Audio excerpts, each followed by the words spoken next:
성도 여러분, 코로나 때문에 우리는 오늘도 온라인으로 예배드리게 되었습니다. 성전 예배를 드리지 못해서 답답한 마음이 없진 않지만 어디서 예배를 어떤 모양으로 드리든지 하나님 앞에서 드리는 예배는 다 하나님이 받으시는 산 예배입니다.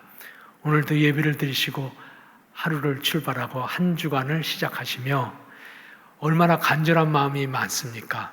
그 간절한 마음에 하나님 긍휼을 베풀어 주셔서 우리 교회의 모든 성도들의 신앙도 회복하고 성전 예배도 회복하는 은혜를 속히 주시기를 주의 이름으로 기원합니다.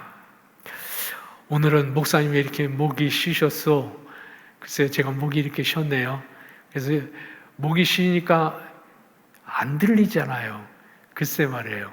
안 들리니까 주목하게 하시는 것이라고 하면 그것도 은혜라고 생각하고 잘 안 들리셔도 오늘은 주목해서 예배에 집중해 주시기를 부탁합니다. 오늘 본문으로 읽은 시편 23편은 구약에서 가장 아름다운 시이며 하나님이 목자이시다 하는 은유로 표현되어 있는 하나님과 성도의 관계를 그림 보듯이 그려놓은 시입니다. 아마 성도들이 가장 사랑하고 가장 많이 외우고 있는 성경 구절을 찾는다고 하면 시편 23편이 아닐까 싶습니다. 오늘 본문은 다윗이 노년에 아들 압살롬에게 쫓겨서 압살롬 아들이 반란을 일으켰어요. 그래서 이스라엘 군대 거의 모든 군인들이 다 반란군에 가담했습니다.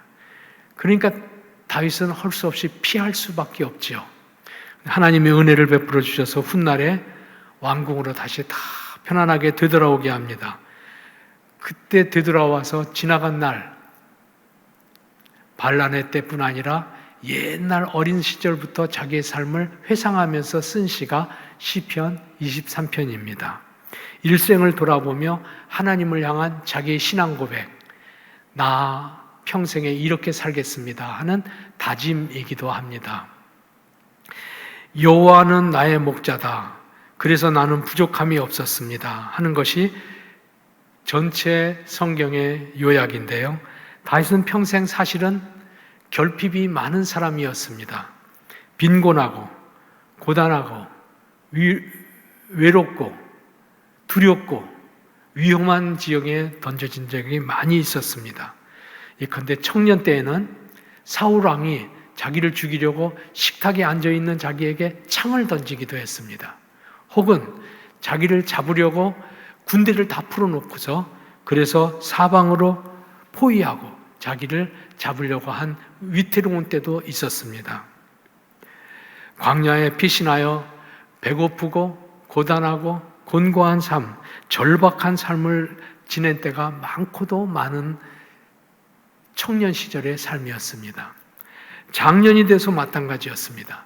그는 무수한 전쟁터에 나갔는데 전쟁터에 맨 앞에 나갔었기 때문에 언제나 겁나고 위험하고 두려워했었습니다. 한 번도 편안하게 지난 적이 없었을 듯 싶습니다. 노년에 이르러는 가장 사랑하는 아들 압살롬에게 반역을 당한다는 게 이것이 감당할 만한 일이 못 되지 않습니까? 죽음의 위기에 몰려서 자신의 군대들이 자기를 죽이겠다고 포위하고 쫓아오고 사랑하는 아들의 손에 마침내 죽게 되고 말았을 텐데 어떻게 꿈과 같이 어떻게 살았을까? 어떻게 다시 원상으로 되돌아올 수 있었을까? 있을 수 없는 일이 꿈처럼 이루어진 거예요.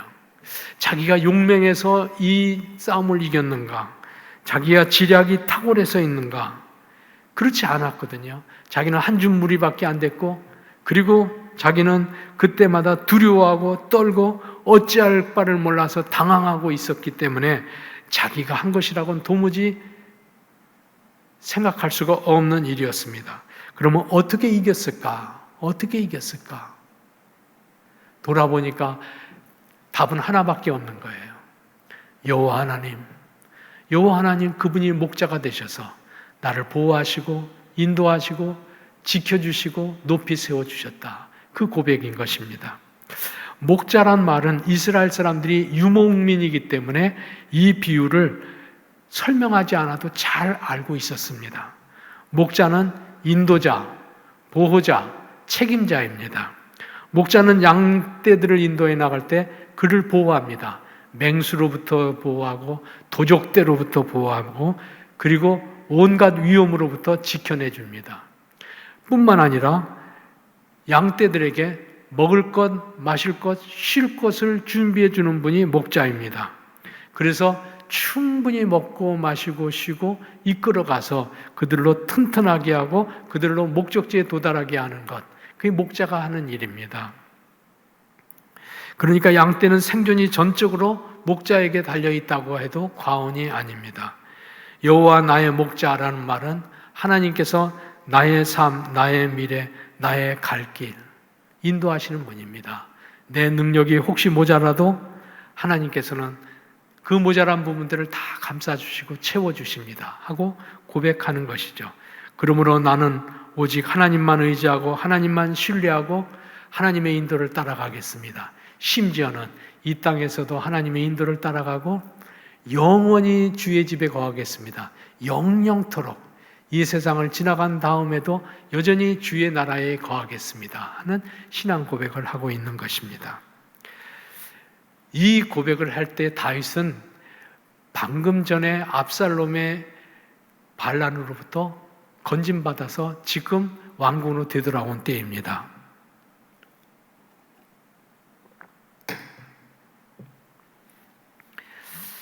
압살롬과 그리고 반란군의 무리들은 쫓아오면서 다윗 하나만 죽이면 다른 사람들은 죽든 살든 관계없다. 다윗 하나만 죽이면 모든 일들은 다 끝난다.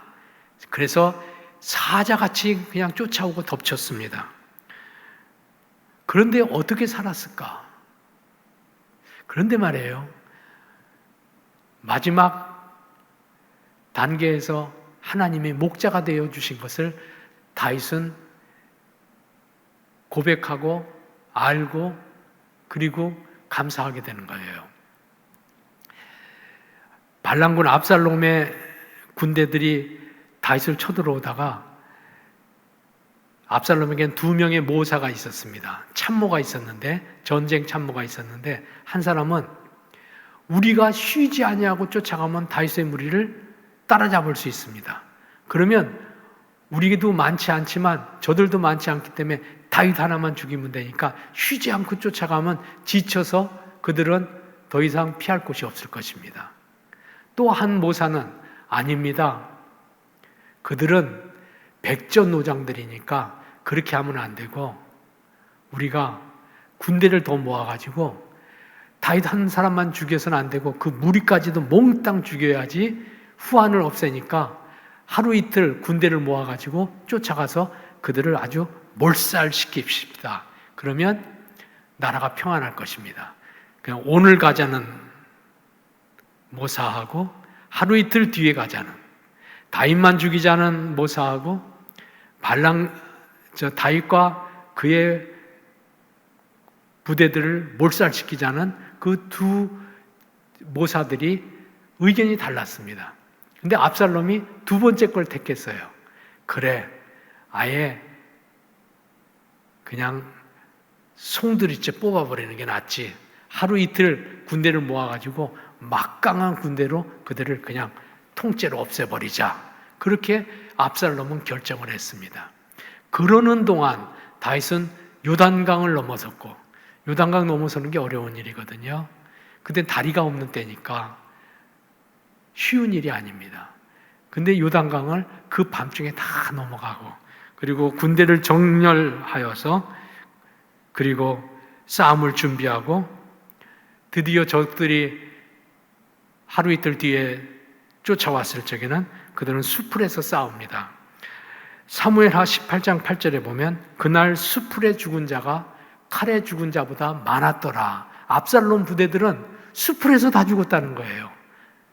다윗의 군대에게 칼에 죽은 사람보다 수풀에서 길을 잃어 죽다든지 혹은 수풀이 하도 울창하니까 압살롬 같은 사람은 숯불을 말을 타고 지나가다가 그 머리칼이 길었던 것 같아요. 머리칼이 나무에 걸려가지고 나무 위에 대롱대롱 매달려 있다가 요압 장수의 창에 찔려 죽고 맙니다.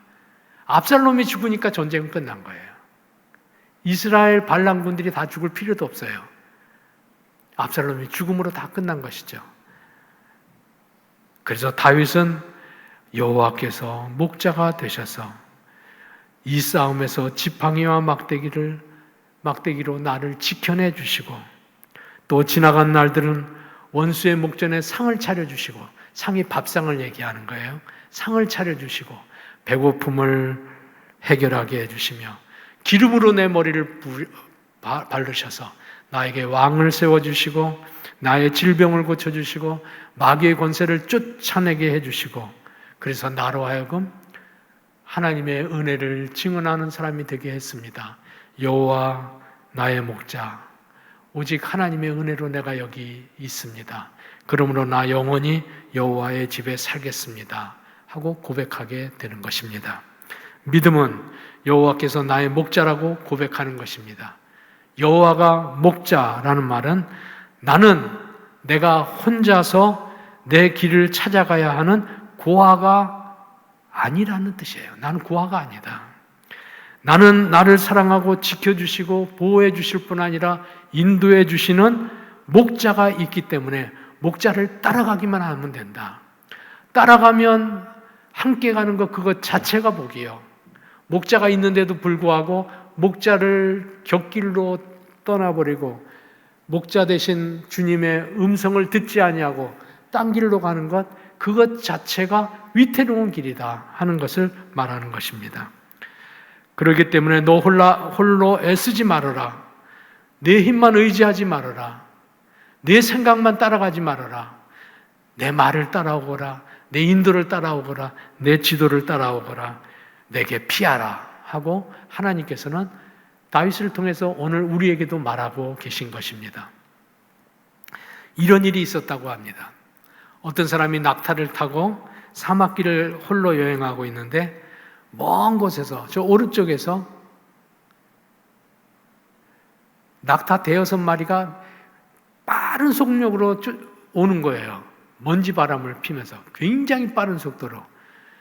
그래서 왜 저렇게 먼지 바람을 피우면서 이쪽으로 올까 주목해 봤더니 얼굴을 가까이 식별할 만큼 됐을 때 보니까 복면을 하고 무장을 하고 창으로 무장을 하고 자기를 향하여 쫓아오는 거예요. 금세 알 수 있겠죠? 약탈자.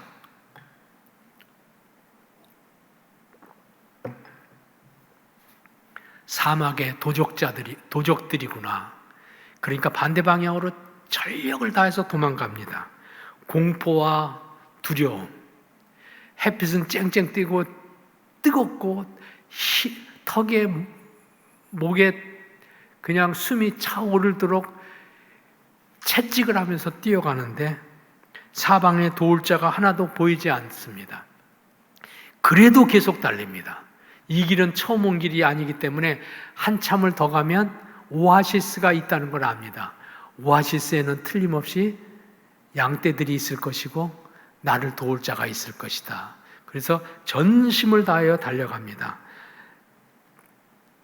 과연 한참 달려가고 있는데 풀밭이 나오기 시작하고 드문드문 양떼들이 보이기 시작하고 양떼들이 많이 모여있는 곳에 거기 보니까 목자들이 있는데 목자들에게 도움을 요청합니다. 목자들은 숨겨주고 안전하게 해주고 돌보아 주었습니다. 쫓아오던 원수들은 어디로 갔는지 사라져버렸습니다. 여행객은 목자에게 자기가 무슨 일을 만났는지 자세히 설명하게 되었고 목자들은 친절하게 발을 이산 씻으세요. 좀 쉬세요. 걱정하지 마세요. 이제 안전합니다. 맛있는 저녁도 우리와 함께 먹읍시다. 그리고 오늘은 놀라고 지쳤으니 잠자리를 여기서 누추해도 우리하고 같이 잡시다. 정중하게 손님으로 대접하고 이튿날 아침이 되어서 전송하고 보내어줬다고 합니다. 누가 그렇게 했습니까? 목자가 그렇게 했습니다. 세상에 이런 목자가 있습니까? 나는 선한 목자라. 요한복음 10장 10절. 내가 온 것은 양으로 생명을 얻게 하고 더 풍성히 얻게 하려는 것이라.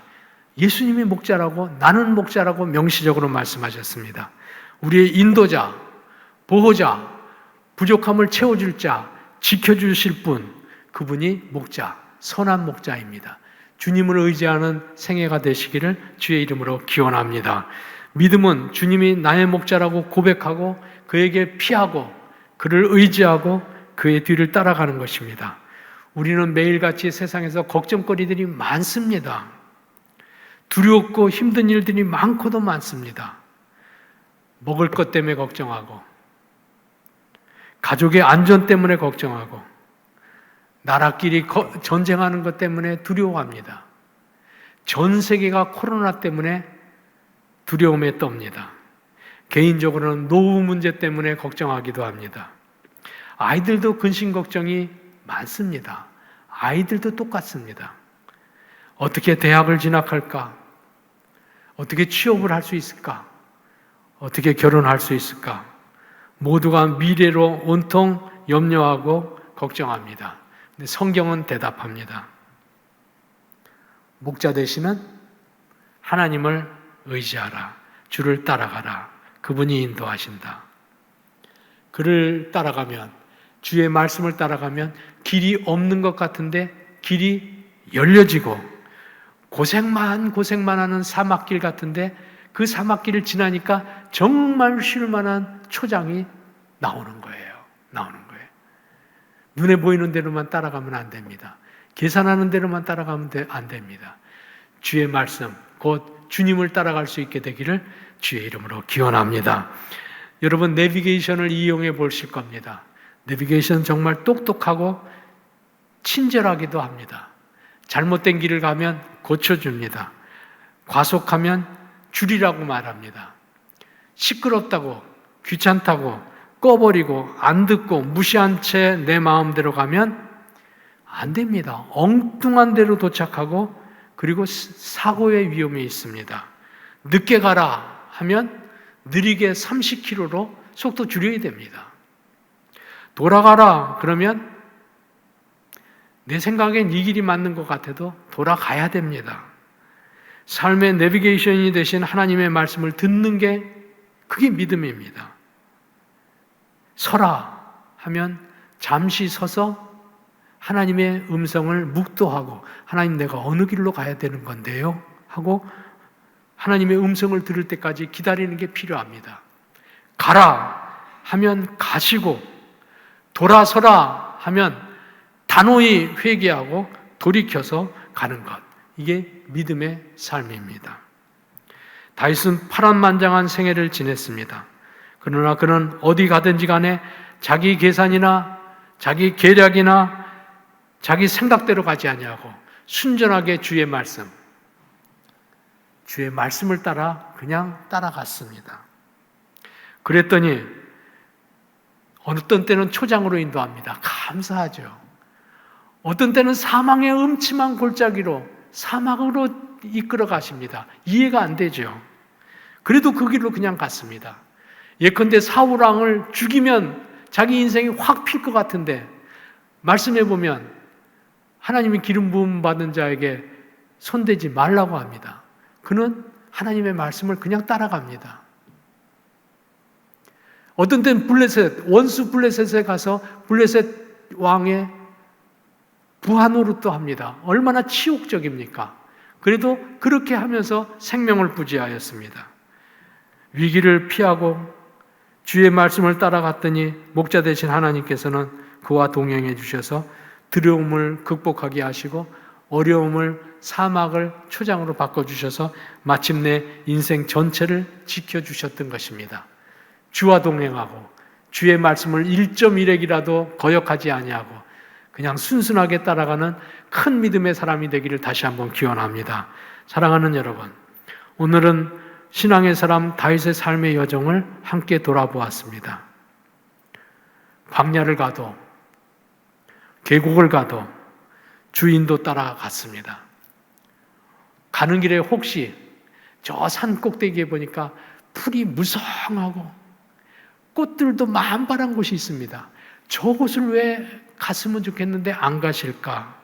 그런데 목자가 앞으로 가자 하고 말씀합니다. 그럼 어떻게 할까요? 앞으로 가는 것입니다. 풀 없는 건조한 길로 이끌어 가십니다. 그럼 풀 없는 건조한 데로 그냥 가는 것입니다.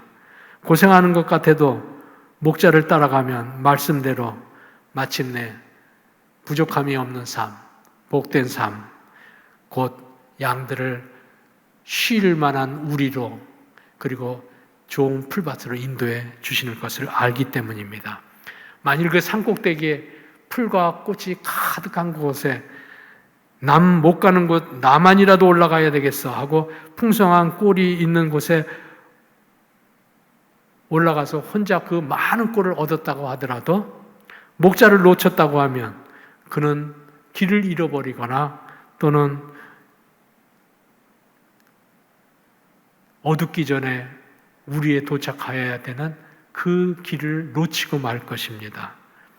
자기 유익을 따라 자기 지혜를 따라 가지 않는 것이 신앙의 삶입니다. 목자의 인도를 따라 사는 것이 참된 지혜요. 세상 풍조를 따라 성공하는 것보다 주의 말씀을 따라 지금은 손해보는 것 같아도 주의 뒤를 따라가는 것이 마침내 편안하고 안위하고 축복된 삶을 마음껏 누릴 수 있는 길입니다. 사랑하는 여러분, 한 주일도 고단한 시간들을 지내셨습니까?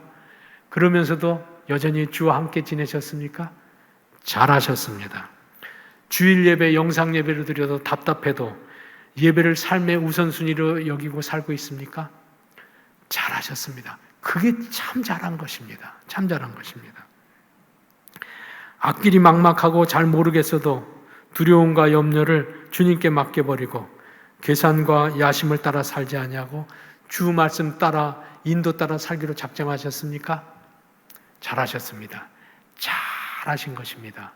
왜냐하면 목자 되신 주님께서는 약속한 대로 끝끝내 책임지기 때문입니다. 가난하고 초라하고 고단해도 100% 주의 명령을 따라 살면 복받고 온전히 주의 인도를 따라 살면 부족함이 없게 됩니다. 목자가 마침내 책임지시고 마지막 날까지 책임지신다는 약속을 지켜주시기 때문입니다. 여호와 나의 목자, 주의 말씀이 나의 길이고 인도입니다. 주의 말씀에 온전히 붙잡혀 사는 평생의 신앙의 삶이 되기를 주의 이름으로 축원합니다. 아멘. 기도합시다. 여호와 나의 목자이십니다. 지난날 곁길로 갔다가 돌아서서 다시 주 인도 따라 돌아옵니다. 순순하게 주의 말씀하신 길을 뒤따라갈 소원을 가진 하나님의 자녀들에게 은혜를 베풀어 주시고 주님과 동행하는 복을 이 땅에서도 알게 하시고 그래서 미래의 날들도 더불어 영원한 날도 주의 집에 거하는 은혜를 누리는 하늘에 속한 백성들이 되게 하옵소서. 주 예수 그리스도 이름으로 기도하옵나이다. 아멘.